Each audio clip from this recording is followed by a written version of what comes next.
TNC Pro Team. At Tina Burrito nga pala yung mga kasama. Simulan na ang bakbakan. Kaya pala nagulat ako, may biglang nag-notif sa akin. May silina palang ilalabas. Itong si Sean. Uy, kalahati kagad yung boy ni Chuck. Oo. Grabe yung panggugulo at pag-protection din ng Twisted dito kay MP. Siya, nakita natin. Speaking of Sean, by the way, nakikita ko may mga Sean Nautics dito. Ayun. Na sumusuporta sa mga nagmamagic dyan, sa mga The Minds. Grabe rin yung suporta dito. Nararamdaman talaga natin na kahit sila nadadala rin ng emosyon, grabe yung hype dito sa laban natin. Pero katulad ng ating mga tanong, ito na ba yung final twist para sa kanila or baka meron pa talaga silang mga naitatagong alos kasi sa ngayon wala silang takas sa mata ni Chuck 2. Roy ko, napakahapde. Hindi tumama yung Abyssal Arrow. Nagpapainit lamang itong si Sean. Pero gusto ko yung atake dito ng TNC. No? Sabi nga ni Wolf kanina, sobrang safe lang. No? Isipin mo meron kang Trimar na kayang-kayang sumabay sa trip ng kalaban kung ano man ang gusto nila. And may Chuck ka na paikot-ikot lang, palibot-libot lang. And magbibigay na ng vision. Hindi rin biro yung damage niya na. May mga una-uso na nga, di ba, na dinadamage first item itong Khalid, di ba? Hiniheptasis, mga ganun. Yung iba hindi na nga yung hybrid. Before, di ba, may mga hybrid builder pa dito sa isang Khalid. Pero kung i-highlight din kasi natin yung strength niya, especially dito sa ating mapa, dito natin mas i-expect kasi na mag-shine yung isang Khalid. Actually, sa lahat pala ng mapa ng Project Next. So far, sa kamay pa ng isang Chuck, no? Didiscuss at highlight din kanina ni Wolf yung ilan sa mga galaw niya, specifically dito sa anggulong ganito. Nagaling niya talaga pagdating sa protect at sa pag-agaw ng atensyon. Ngayon, for Twisted Minds, it's up to them to somehow divert their attention sa tamang tao. At ngayon, turn na lang kanilang sisimulan. Okay, sinalubong ni Kaloy. Nagamit na rin yung Mounting Shocker. Ganda ng zone na binigay sa kanya. MP na nakakuha ng unang pagong. Habang si Kaloy naman hindi na makakanap bangka mula sa bangkerong si Zaida. At nakitil ang buhay doon ni Kaloy. Nakikita naman natin for TNC Pro Team, hindi talaga sila papayag umuwi na walang kapalit. First turtle para sa Twisted, first blood naman para sa TNC, pero mukhang matindi ang pagde-delay din nila dito kay Lansu. Oh, grabe yung ginagawa ni Chuck dito. Sobrang kulit at sobrang gulo. Si Trimar tatawid nga uli. O, tingnan mo naman. Sasalubungin lang ata niya si Sean. Pero hinahanap niya kasi kung nasaan itong si MP Daking. Kakatapos lang mag-clear na ito ni Trimar. Tapos nandun na sa farm ng Twisted. Grabe na, may sarili siyang laro. Laro na to. May laro pa lalo siya. And so far, yan talaga yung beauty pag may Hilda ka rin. So far, kahit na nakikita natin si Khalid ni Chuck na umiikot-ikot, may assist pa ng CCTV, walking CCTV here for TNC Pro Team. Kaya hindi natin nakikita masyado na maximize yung mga arrows dito ni Sean. Kasi all over the map dito ang TNC. Gusto ko lang i-highlight kung paano yung timing na ginagawa dito ni Trimar. Hindi biro yan After mo mag-clear ng wave, sasama ka na kagad sa plano ng iyong kupunan or gugulo ka ng farming pattern dito ni MP The King. Ayun ganyan na naman ang gagawin niya. Aantayin niya yung salubungan ng mga minion. Pero nagamit na rin yung Brilliance. Sabay, tinamaan siya nung Sandstorm mula dito kay Chuck. Pero buhay pa rin siya. 3 more ngayon ay nasa ilalim. Pero si Chuck ay namatay with a flicker from Lansu. Ngayon naman ang magiging nagsata si Lansu 1 for 1. Actually 2 for 1 na naging palitan. Kasi pabuhay na rin naman itong si Sean. Napakabilis na pagbawi mula sa TNC. Okay, mas nakikita natin yun yung palag ng Twisted Minds. Pero katulad na sinabi mo for TNC Pro Team, nandun pa rin yung parabang enough na muna. Huwag na nating dagdagan yung pwedeng maibawi sa atin ng Twisted Minds. Looking closer dito sa nagiging rotation nila. Na-witness or napanood ko to actually sa isang podcast din na mga explainers lately talaga. Mas importante sa kanila kapag may mga turtle dances, may mga fights na ganito, kailangan dyan sila nakatabay. Babayaan mo na muna yung wave mo. Ang importante dito is yung position ninyo. Yung pre-turtle na gagawin dito ng TNC kung saan ay nakita agad na 3 more dito si Lansu. Ayun na, pinapalayo si Sean. Hindi siya makasama at makatulong. Si Chuck ay kalahati ang buhay. Zaida ay sasama na rin. Nagamit na niya actually yung kanyang Mountain Shocker. Pero si Kaloy, pinipilit lamang. Konting tumama with a Abyssal Arrow. Sakto yung combo mula sa Notion. And si Trimar ay kailangan na rin lumayo. Chuck 2. Si Chuck ay sasama. Pero si Zaida pa rin ang magwawagi doon sa pagong. Habang isasakripisyon ni Chuck ng kanyang buhay. AOG, tinamaan pa itong si Zaida at mapapatay din ni Kaloy at ang Twisted Minds may bawi din. And that is the new school indeed. Na ngayon pinapakita nila kung ano yung mga na-ensayo nila. Direkta sila dito sa may bandang gitna pero may kasakitan talaga dito si Trimar. TNC Pro Team. On the other hand, medyo malaki-laki ang nalugi doon. Instead of them capitalizing na malaya sana si Zaida, nadamay pa siya sa hukay. Mas magandang game number 2 ang ipinapamalas ngayon ng Twisted Minds. Specifically si MP The King kasi ngayon, kung game number 1 hindi siya makapaglaro ngayon, gayon din naman ang nagiging sitwasyon. Pero mas komportable siya sa hero na gamit niya. Mas maraming dash, mas makate sa early. And ang ganda naman ang ginagawa ni Lanzo dito para protektahan din siya, di ba? And ito yung mas fit for me sa playstyle na meron sa MP The King. Even if may nanggugulong Chakno, kayang-kaya niya na paalisin sa teritoryo nila. Yun na, no? The flicker ay nagamit din actually ni Chak. So ang Twisted Minds ngayon, nagbibilang na lang sila. Okay, wala nang threat for the next 2 minutes para dito kay Chak. And ang Twisted Minds ngayon, kinakapa na lang nila yung timing. Nakita na natin yung Ton sabay yung Abyssal Arrow mula dito kay Sean. So aabangan na lang natin yung Kaloy-Sean na combination patungo dito sa mga susunod pang objective. Yan yung collation, caution yan eh. Caution, kailangan na matinding pag-iingat. At kailangan din dito ng TNC Pro Team actually na mag-ingat dahil katulad sinabi natin, ibang version ng Twisted Uleda ang nakikita natin. Not to mention, they have multiple setups in a row na pwede nga nila incorporate. Side pa dyan ay yung mga araw na magagaling dito kay Sean at makikita agad nila dito si Trimar. Nandun yung vision, may Chakno sa likod. Mapapansin ba nila to? Wala ata silang kaalam-alam. Yun, tumawid na si Chak. And may ideya sila dito. Saan patungo? Iikot ata. Pero hahawakan na rin na Twisted yung pinakahuli pagong ng laban. So far ay tag-isa lamang ang TNC na Twisted. Pwede i-contest ha? Tinatanalo si Trimar. Flicker na force na rin. Torno siya ginamit. Pero yung Zaman force. Si Chakno yung kailangan na rin W pero natutulong siya mula sa damage! Dito ni Lanzo and si MP The King ang nagwagi. Kailangan naman ito si Zaida. Tama yung AOG. Lansing ngayon with those spokes. And normal hits lamang.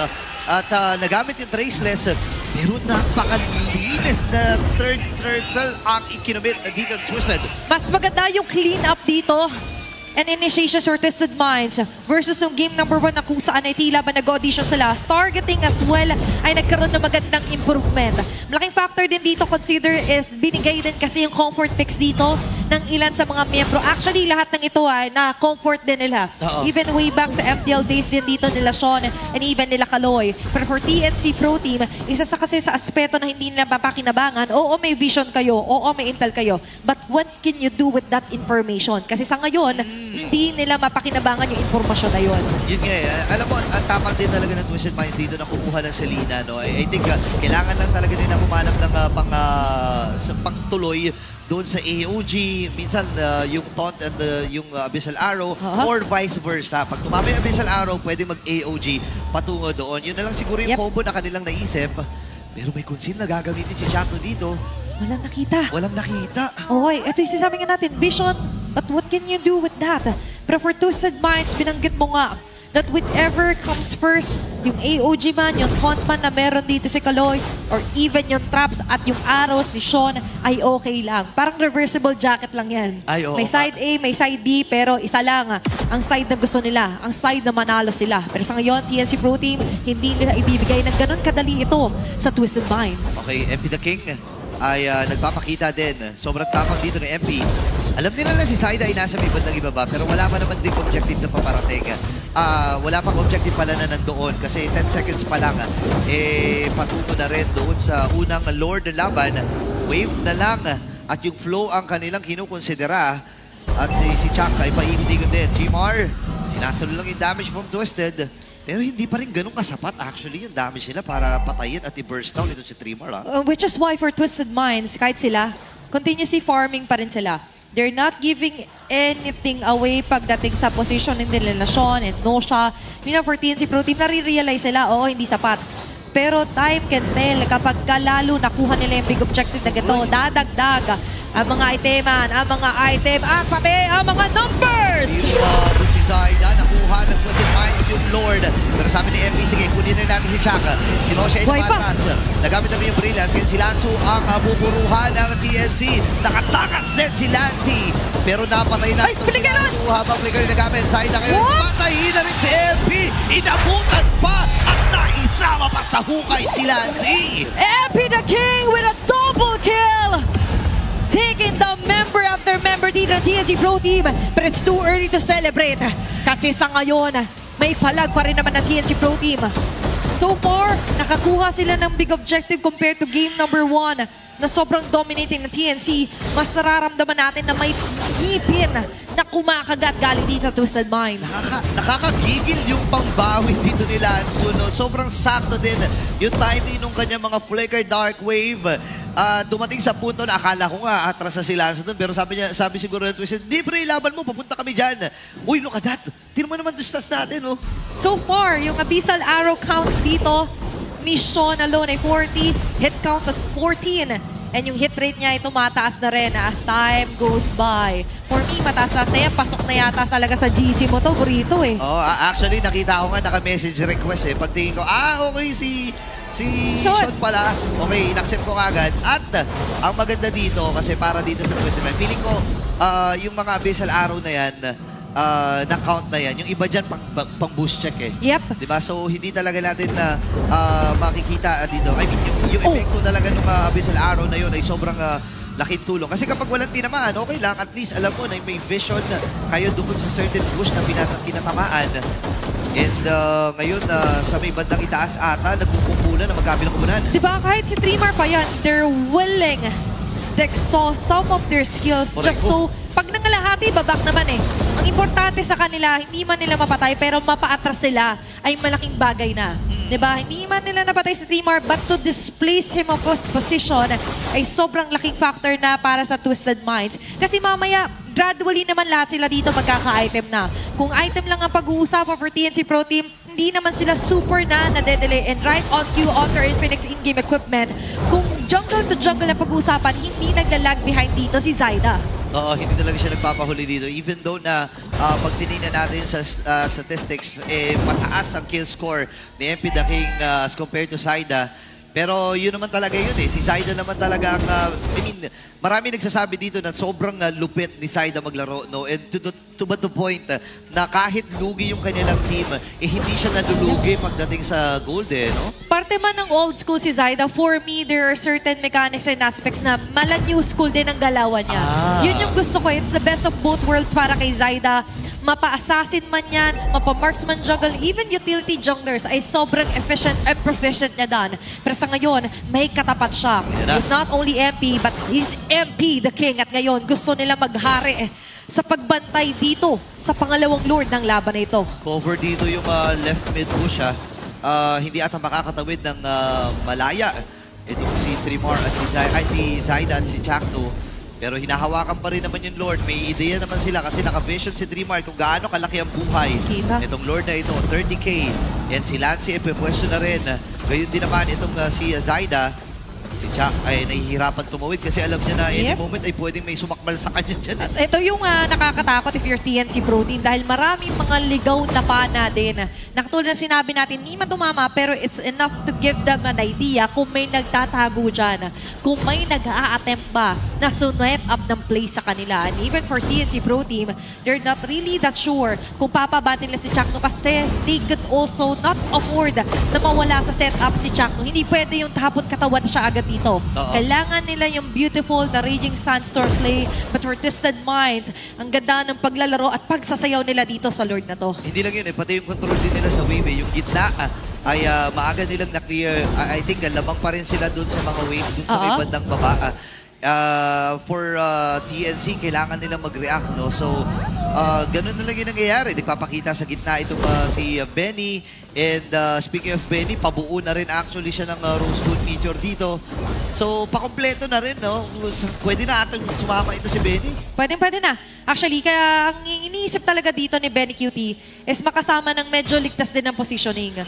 Kaya hindi siya masyadong nagpapakita din sa mapa kasi he knows he's one of the juiciest target kung ikaw at Twisted Minds. Nangangari si Trimar. Tulad nga ng kanina, pag nanglaki buhay niya, napapaback siya agad dito ng Twisted Minds. And that's all that they need. Simpleng bagay man sa paningin na iba, pero malaking bagay na lalo kung itong pinaglalabanan nyo ay malaking objective tulad ng Lord. Okay, masyado malayo itong si Zyda kasi kinuha niya ata yung Little Wanderer at magre-react siya dun sa may bottom. Gusto na nilang madaliin. Pwede pero ganun din naman na nagigit na decision dito ng Twisted Minds. Burst ba nila dito si Trimar? Parang hindi ata sapat yung kanilang damage. Kailangan nila ng tulong mission. Nababa ng buhay ni MP. May alam dito ng CNC. Ngayon nagamit yung Raging Stars. Kakasabi lang! At si Nosha ay natulaw lang ng ganon-ganon. Tatama yung Abyssal Arrow pero wala magiging follow-up. Sinunod na rin Trimar. Tumama din yung mga pana dito mula kay Zaida. At si Trimar ang baba ng buhay. May burst mula kay Lancy.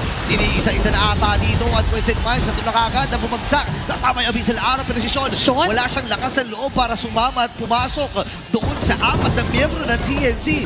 And actually, kompleto pa nga ito para kunin ng mabilisan ang Lord na ito.